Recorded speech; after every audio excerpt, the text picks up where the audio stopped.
Good morning. Once again, full disclosure, closed room, empty room, lock the door.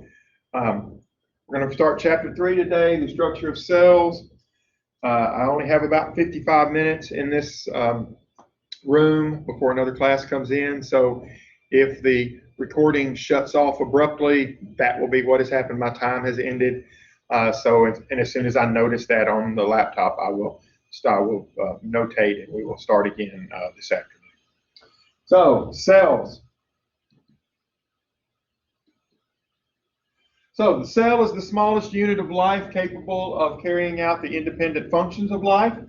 Every living thing is made up of one or more cells, and the biochemical process that take place inside the cell carry out the functions of life. Again, some cells, can carry out all of those functions on their own. Other cells can only do part of it, and then there's another cell responsible for something else. That's what happens in multi-celled organisms like you and me. Most cells are too small to be seen with the naked eye. You're going to start way over here on the left with the atom. We can't see most atoms with an electron microscope. There are some different molecules, like we can sort of see a water molecule magnified with the electron microscope, but we can see proteins, we can see viruses, we can see bacteria and the archaea organisms. Again, I'm not going to hold you responsible for how big any of these things are. I'm not going to expect you to know that a molecule is less than 1 nanometer in diameter.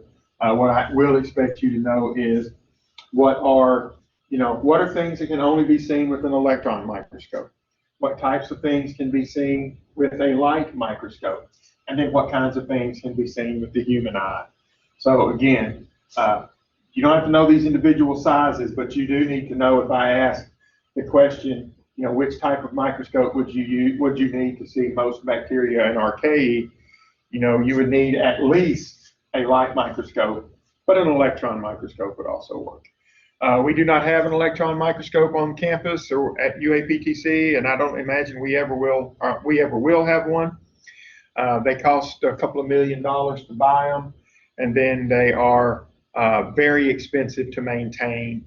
So we won't have one. UALR had one when I was over there working in the the late 90s and early 2000s. I don't know that it's still functioning. I haven't been over there in a long time. UAMS has several electron microscopes. One of the instructors that teaches anatomy and physiology for us at night actually is in charge of the EM lab over there, and he does a lot of work with the EM or the electron microscope. Light microscopes consist of a magnifying structure and then a light to transmit through the cell that what makes it visible. They can be used to view living cells. The light microscope, if you take microbiology or A&P, zoology, ecology, botany, those types of classes, the microscope you'll be using would be an example of a light microscope. A conical light microscope enables you to see different cell structures. It enhances certain resolution factors, so small structures will stand out. You have to add fluorescent dye to your specimens, so those structures stand out. The dye will adhere to certain structures, like in here you see whatever these little yellow structures are, that's the fluorescent tagging that's stuck to it. Again, here's the microscope, but it's attached to this gigantic structure up here. Again, we do not have one of these on this campus. We really don't have a need for one. A transmission electron microscope is a very powerful tool for seeing internal cell structures. It transmits electrons through the cells. Again, don't really like this range right here, because the typical transmission electron microscope will not allow you to see an atom. And by looking at that chart right there, it looks like you can see individual atoms with an electron microscope. You might can see some of the very large ones on the very bottom rows of the periodic chart, but you're not going to see. It's showing that you can see a carbon atom and an oxygen atom, and you cannot see those with an electron microscope. But the big thing for us in this class is right here, that we can see viruses and proteins. You can see individual proteins and viruses with an electron microscope. The scanning electron microscope is a different type of electron microscope, has a different range of viewing things. If you'll remember, the transmission one was stopped about here. This one comes way over to here. Again, you can see these larger things in an SEM, but you don't really need to. You can just see a little more detail. Again, don't worry about bouncing electrons off the surface of cells where a transmission, the electrons go through. You just need to know that these two things exist. Cells vary greatly in size and shape. Again, this is a bacteria, and most of the RKEs look like this. And you have plant animal cells that are about this big. And then you have frog eggs, which are visible to the human eye. Most people don't realize this, but when you fry an egg in the morning and you crack the egg and you dump it out, you just dumped a cell out of its cell wall. The shell is basically a cell wall, although it's not, but it acts as similar to the cell wall. And then you break it, and everything inside, the yellow part of the egg is the nucleus, and all the rest of that stuff on the outside is the cytoplasm. We'll talk about that in a minute. All cells share some common features. Regardless of how big they are, they have genetic material, they all have ribosomes, they all have a cytoplasm, and they all have a cell membrane. These are the structures that are needed in order to carry out chemical reactions. So again, we have to be very careful with the word ribosomes. Ribosomes are protein-producing structures. Again, we're going to talk in a few minutes, and we're going to say prokaryotic cells have no organelles. But then I just told you that all cells have ribosomes. And then when it comes to the eukaryotic cell, and we list the organelles, one of the organelles we're going to list is the ribosome. Well, we're not going to go into the detail of the difference between why a ribosome is not technically an organelle. Just believe me when I say all cells have them, and that yes, they are in fact found in the the bacteria and the archaea, but they're not technically organelles. So why are cells so small? Smaller cells have a more surface area than to their volume, more surface area relative to their volume. And you see a nice little graph and chart here showing you that a 1 centimeter cube has this surface area, but it has this volume, which is this ratio. And then the 2 centimeter cube has this surface area and this volume and this ratio. And then the 3 by 3 cube, and basically what this tells us is, and what I need you to understand is, the closer you get to a 1-to-1 ratio, the less and less likely a cell is to exist. As we get bigger and bigger, 3 centimeters is a little more than an inch. So again, you get that big. As you get closer and closer to that 1-to-1 surface area ratio, individual cellular activity gets really, really difficult. They can be very versatile when they're this big, when the ratio is that big. But as the ratio gets smaller and smaller, you have a lot less to work with.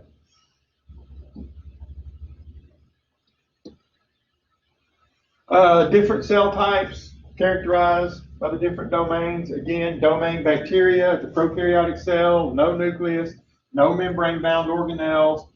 Their chemistry is basically relying on fatty acids and the typical size. Again, I'm not going to ask you to remember the typical size of the different types of cells.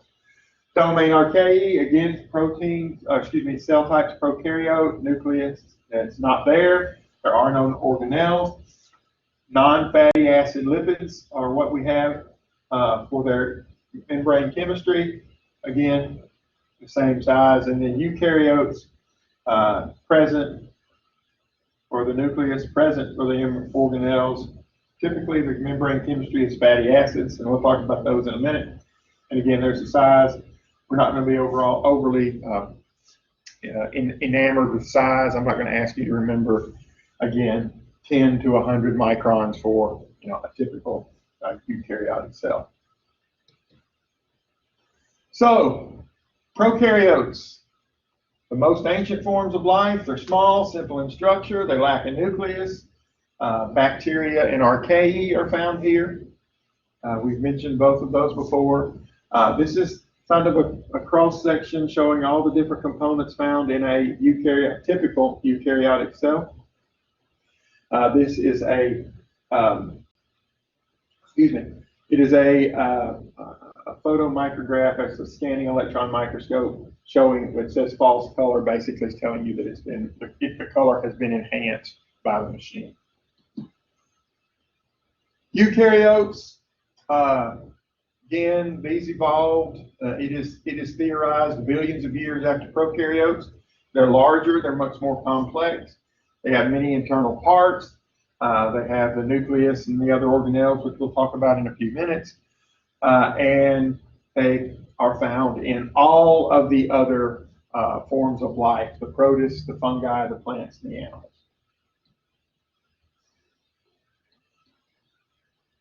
Again, here's a cross-section of the anatomy of a basic prokaryotic cell. No membrane-bound organelles. All you see is the little ribosomes, and there's the DNA. You see a cell wall, a cell membrane, a capsule may be present, and then you have these long whip-like structures called flagella. Typical animal cell. One thing I want to point out for you, let me find one, this lysosome right here. This is a structure that is found primarily in animal cells. It is a waste removal item, but you see all sorts of other membrane-bound organelles. You see a centriole, the cytoskeleton. I'm not going to go through and name all of them, but we're going to talk about all of them in just a moment. Plant cell, you'll see a couple of structures you didn't see on the animal cell. There's no cell wall on an animal cell. And then this structure right here called the central vacuole, you won't see one of those in an animal cell, and you also won't see a chloroplast in the animal cell. All the other things you will see in both plant and animal cells. Eukaryotic cell membrane, you have, these are organelles that within the eukaryotic cell membrane, you'll find the organelles involved in protein production. Organelles involved in protein localization. That's taking proteins from where they're made to where they need to be. Organelles involved in cellular digestion. We'll talk about those in a minute.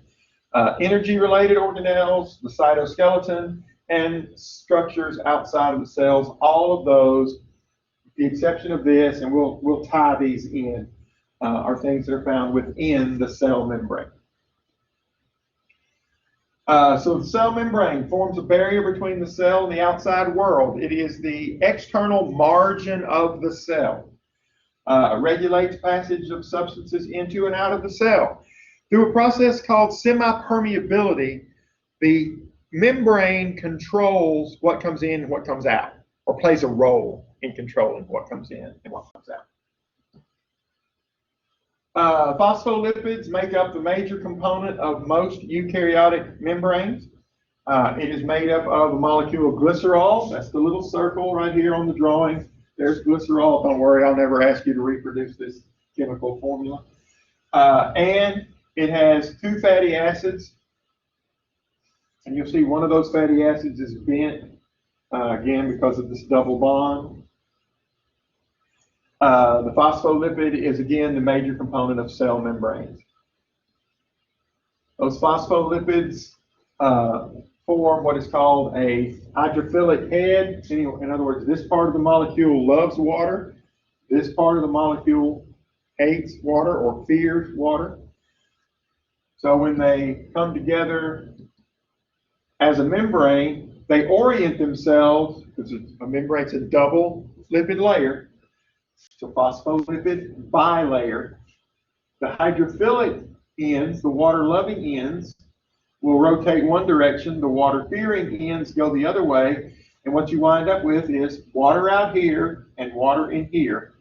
And because of their chemical structure, phospholipids spontaneously form a bilayer when they're surrounded by water. These will orient themselves the way they need to be. The membrane forms a seal that only lets certain substances in or out. These are not anchored together. They're not held together. They're actually free to move. And so things can get into and out of that cell. Cell membranes also contain proteins. All the little purple things are proteins. This just happens to be a cholesterol protein. There are other types of proteins. This one is a cholesterol protein. This is what is referred to as a transport protein. These are parts of those spaghetti-looking things are part of cytoskeleton. We'll talk about that in a little bit. You have recognition proteins. This, for instance, might be a recognition protein, to where this is an antibody of some sort, and this, say for instance, this is a red blood cell. This might be the A antibody that would give you type A blood, for instance. You have recognition proteins.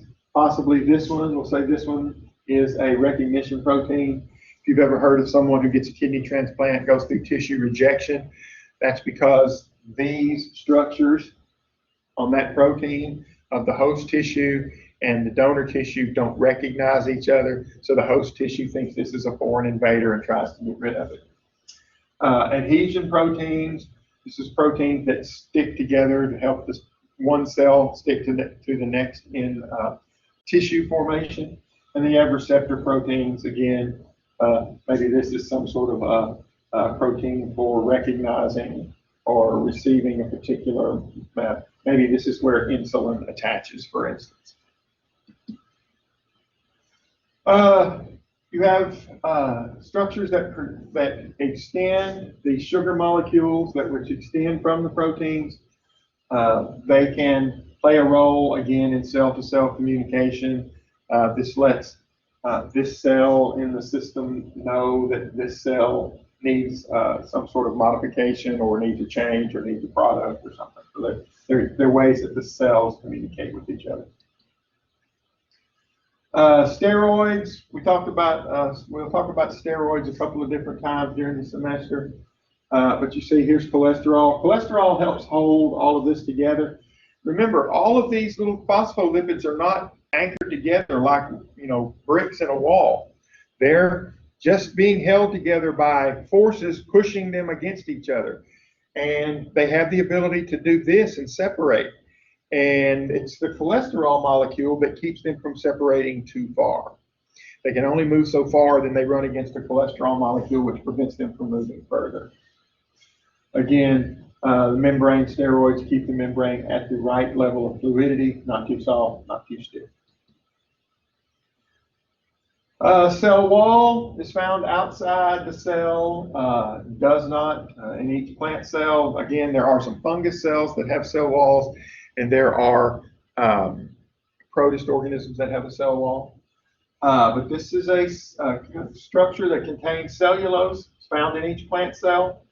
It gives the cell shape, regulates the cell's volume. One other thing about animal cells and plant cells, if you put an animal cell in the right environment, it will start to absorb water, and it will literally absorb so much water that it explodes. Plant cells won't do that, and it's because of the presence of the cell wall. The cell wall will only allow that cell to expand to a certain point, and then it stops, and it becomes rigid, and it can't move any further. So that's the cell membrane. So organelles, next, organelles involved in protein production.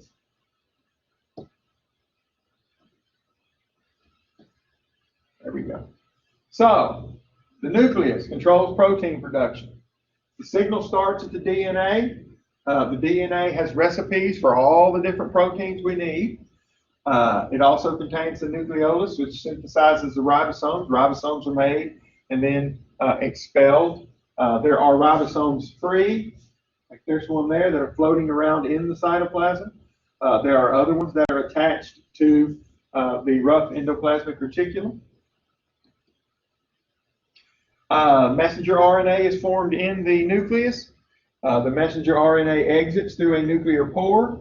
That is the recipe. So whatever that messenger RNA is the template for, that's the protein that's about to be produced. Again, the messenger RNA is exported through a nuclear pore. That's what I just said. Then the messenger RNA will be attached to a ribosome, possibly a free-floating ribosome, or a ribosome that is embedded in the surface of the rough endoplasmic reticulum.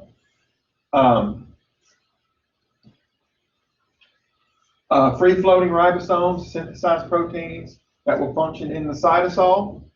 So this is a free-floating ribosome right here. Ribosomes attached to the rough endoplasmic reticulum. This is the endoplasmic reticulum's membrane right here. That is the protein. There's the ribosome attached to it, and it is pumping it down inside the organelle. Protein localization. Remember when I said localization earlier, I said there's a point where they're made, and then there's the point where they're needed. And so localization is getting them where they need to be. So the endomembrane system consists of the nuclear endoplasmic reticulum, the Golgi, lysosomes, vacuoles. This is how things move around the cell. And so these membranes, proteins are being made. Here's the protein being made in the endoplasmic reticulum. Protein then moves to the Golgi apparatus, where if any modification needs to be made or any packaging or take, this protein and this protein and this protein, and it's going to send them all to the same place. If you've got 3 kids and you need to send them all, they're all going to school, it would be really nice if they could all get on the same bus and go to the same school. But I grew up in a small town where that happened. If you were, whether you were in the 12th grade or you were in the 1st grade, you were going to the same school. Yeah, you might be going to a different campus, but you were going to the same school. Unlike, where I live now, where if you've got 3 kids and you've got a high school, or say you've got a high school age child, a middle school age child, and a elementary school age child, they're going to get on 3 separate buses at 3 separate times going to 3 different places. Well, that's, not a very convenient way to do things. But if you can put everything all in one, put all your eggs in one basket per se, and send them out, that's a more efficient way to do it. So that's the way the cell does it. It collects all of these newly formed proteins in this structure called the Golgi apparatus. The Golgi apparatus then assembles them into what is called a transport vacuole, and then that transport vacuole sends out the product to where it needs to be. This just happens to be showing the way milk is made for baby mammals. Ultimately, all of the products need to be, that's going to make up milk or form here. It's put together here, goes into this transport vesicle, and then it goes out to the milk ducts. Again, the proteins, this is everything I just said. The proteins are formed here. They travel out to here, to the endoplasmic reticulum, in structures called vesicles. They then, in the Golgi apparatus, they are chemically modified to become functional, whatever needs to happen to them. In the transport vesicle is going to take it to the surface of that mammary gland cell, and then it moves on. All right, organelles involved in digestion. So these are going to be the organelles that take products from outside the cell, bring them in to digest so the cell can function. Again, you've got these Golgi apparatus. The lysosomes transmit hydrolytic enzymes. Again, this is an animal cell. So you've got products being made. These are the products being made. These are the lysosomal enzymes. So these are the enzymes that are going to help with digestion. They form a lysosome. Here's the debris coming into the cell.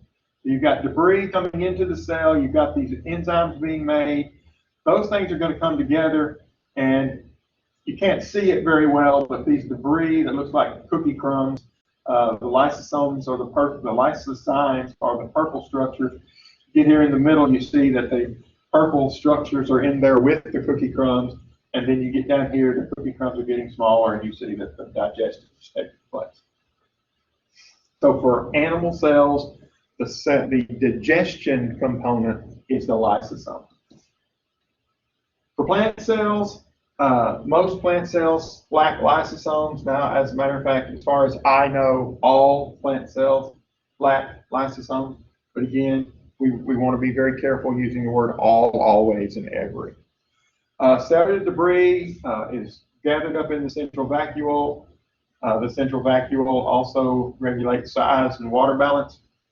But the cellular debris gets brought into here where it is consumed and broken down.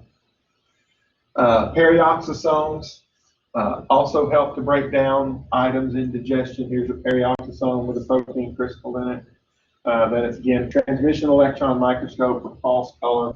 Again, that means the computer attached to the transmission electron microscope is adding this color so it becomes more obvious what it is and it's more easily seen. Under normal circumstances, this structure would be colored just like this, so it would be really hard to see. So the computer can find this item and color it so it's easier to see. Energy-related organelles, we have the mitochondria. The mitochondria is harvests energy from food. The mitochondria is the storehouse, or excuse me, the powerhouse, the energy source, the battery, if you will, of the cell. All cellular respiration, which we'll talk about in the next chapter. We'll talk about cellular respiration. It is a result, and it happens in the mitochondria. Mitochondria are sort of bacterial shaped. They look very similar to some bacterial cells. As a matter of fact, there is a theory out there that they are in fact bacterial cells that were engulfed billions, if not billions of years ago to form a symbiotic relationship. Chloroplasts help harvest energy in plants. We'll talk in a later chapter, we're going to talk about photosynthesis. Photosynthesis is the process by which plants make their sugars and starches, etc. This is a chloroplast that is the organelle that does that. It converts energy from sun and energy from stored or energy from the sun into stored sugar molecules. Photosynthesis, again, this is again, the false color of the transmission electron microscope look at a chloroplast. The chloroplast, you'll see, has these little stack structures. Some textbooks will say stacks of pancakes. Other textbooks say stacks of coins. These structures are called grana, G-R-A-N-A, and we'll talk more about them in a subsequent chapter. But sugars made in the chloroplast will travel to the mitochondria, which will then extract the energy and use that for other chemical processes. So where you and I have to eat a turkey sandwich to make ends meet, plants can make their own products that they need for survival. Energy-related organelles. So the cytoskeleton. The cytoskeleton is a network of proteins that protein tracks and tubules found within the eukaryotic cell. There's three types of fibers. There's a microfilament, there is an intermediate filament, and there is a microtubule. Each one has several functions. The cytoskeleton as a whole has these four functions. Structural support, plays an aid in cell division. When we talk about cell division a little bit later, we're going to talk about these different structures. Transport molecules. This one is hollow, so it's probably going to have something to do with transporting things from cell to cell. And then movement of the cell itself is brought about by the cytoskeletal elements. All three of these are connected to one another and function together, creating what is referred to as a meshwork. If you think about a spider's web, it's kind of the way these things all look across. Microfilaments are composed of actin. Intermediate filaments are composed of various different protein subunits. And microtubules, again, are composed of these tubulin subunits that form a twisting surface to make this nice little round structure. Again, microtubules and microfilaments Microtubules make up structures called cilia and flagella. They protrude from outside the cells. These are the cilia. Cilia are always going to be very, very numerous. Flagella in most eukaryotic cells are going to be singular. These are sperm cells, and I'm going to just assume that they are human cells. Those are cilia. I'm not sure what they're of, but they are pictures of cilia. So that wraps up the cytoskeleton. Cells need to be able to communicate one to another. This, happens in all areas, but the area that every textbook always talks about when it comes to tissue interaction is the brain. You have a single brain cell or a neuron which sends messages to another neuron, which then sends a message to another neuron, which sends a message to another neuron. The areas where these come together is called a synapse. There are diseases that cause synaptic problems, which means that the synapses don't fire as quickly as they should. So people with synaptic issues don't react to things as quickly as they normally should. Some people think that stuttering, for instance, may have a synaptic component, whereas it's the synapse that the person is trying to say things. And one of the things they have discovered, and this is really, really simple, that lots of stutterers will remove their stutter if they can't hear what they're saying. If they wear noise canceling headphones, so they're not hearing what they're saying, that the stutter is diminished, because it's the interaction of what they're hearing and the signals coming from their brain. Their brain gets confused in what they're trying to say because they're further along in their conversation than their brain has heard. So that's communication within cells. Plant cells have communication through structures called plasmodemata. Plasmodemata is an opening in the cell that can open and close. Nutrients and biochemicals will transport through there. Animal cells, the way animal cells stick together is through 3 different types of junctions. You see these tight junctions, they form a permeable membrane between cells. So what this does is this cell and this cell are tightly pinched together so things can't leak in between there. Adhering or anchoring junctions, you see these are stuck together, but these little structures are giving the upper surface something to cling to, attached to the extracellular matrix, so tissues withstand mechanical stress. If it weren't for anchoring junctions, when you did this, all the skin would come off your hand like a glove, and you certainly don't want that. And gap junctions are tunnels that ions and small molecules can pass through to go from one cell to the other. Think of these things like the little thing that on your shoelace, when you put the shoelace through. If you wear certain types of shoes, there will be a little metal ring on the top and bottom. That's kind of what that is. Eukaryotic cells are very specialized. Again, within a eukaryotic cell, there will be lots of different components to show. This looks like, this is muscle tissue, I'm pretty sure. Since the structure of that looks like an intercalated disc, I'm going to say that's probably cardiac muscle. I'm not real sure what this is, but you see where the connections are coming and meeting. That looks like a neuron, maybe. This is an onion's epidermis. I've seen thousands of these in biology labs. And then this is a typical plant cell with the chloroplast in it. Muscle, nerve, leaf, root.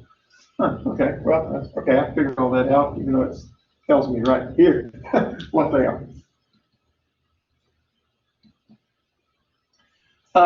Cells develop specialization and function. These cells are designed to expand and contract and expand and contract. These are designed to send electrical impulses. This one have chloroplasts, so in each one of these little dark green dots, you're going to have photosynthesis being carried out.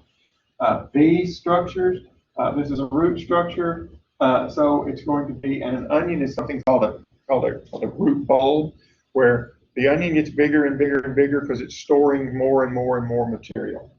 And that's the function of these cells. They can expand, they can hold new material, and they can lay down new rows of cells for holding even additional stuff.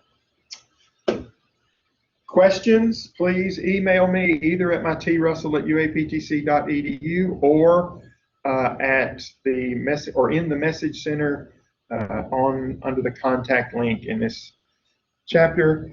And have a great day. I will see you next time.